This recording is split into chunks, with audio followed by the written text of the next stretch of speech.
Sa lungsod ng Valenzuela, patay ang isang lalaki matapos pagsasaksakin. Maging ang kanyang live-in partner na damay din sa insidente. May news to go si Isay Reyes. May tama sang uso si Jeneline Tulang nang abutan namin sa headquarters ng Valenzuela City Police kaninang madaling araw. Puno ng dugo ang kanyang damit at namumugto pa ang mga mata. Kwento niya, alas 10 ng gabi habang kumakain ng hapunan, lumabas daw sandali ang kanyang live-in partner na si Junji Benguero para bumili ng soft drinks. Pero laking gulat niya nang nakita na lang niya ang kanyang partner na pinagsasaksak na sa kanilang pintuan. Lumabas siya para pigilan ng suspect na si Eric Mendez. Pero siya daw ang binuweltahan nito. Kabuluin niya sa bahay, sinundan pala siya nung nagsaksak sa kanya. Yun na po yung nangyari. Inawat po namin. Pagkaawat ko naman po, ako naman po yung biglang inanuhan. Kutsilyo. Kaya sabi ng asawa ko, ano ba yung Gor? Ano ba, bakit? Wala naman ako kasalanan sa iyo ah. Tapos yung asawa ko na sa kanal.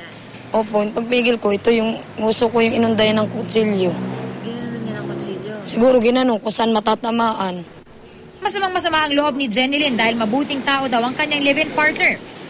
Hindi raw niya maisip kung ano maaari maging motibo sa pamamaslang dito. Tinatanong ko kung anong dalan, wala naman daw. Kasi daw lasing siya. Pagtripan lang. Gusto ko po mangyari, yan talaga, mabulok na lang yan dun. Gusto ko lang po manginang tulong kahit konti yung maanan yung asawa ko po, yung mailibing lang ng maayos.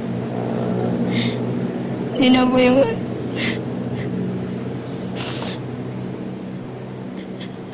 Ano po kasi mga anak ko, lilit pa po kasi. Ayon sa pulisya, nagtamo si Benguero ng 10 saksak. Dito siya inabutan na sinaksak siya, nakahiga. Dito po yung lugar na ito. Ayan po yung mga dugo. Kasi ito lang siguro yung bahay nila. Ito po. Ito po yung bahay sa dulo. Ayon sa mga barangay tanod, kusang loob naman na sumuko ang suspect. Pagdating namin doon sa site, kusa namang sumurrender naman kusa. Kanya hindi na rin kami nahirapan na pagkuha. Naabot na yung pagkuha yung katawan?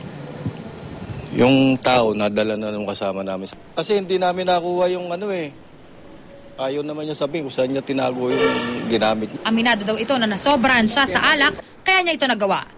Kainom lang ako. Nakainom ka nga. Magkaibigan ba kayo noon? Ito, nakakintuan pa kami kanina umaga. Ganun lang yung nangyayari, biglaan lang. Sino ba sumaksak kung hindi ikaw? Sino? Tsako, sorry nga ako, wala pa rin. Paano yun, nagawa ko na. Hindi ko nalalaman kung anong nangyari. Kakasuhan ng murder si Mendez. Isay Reyes, GMA News.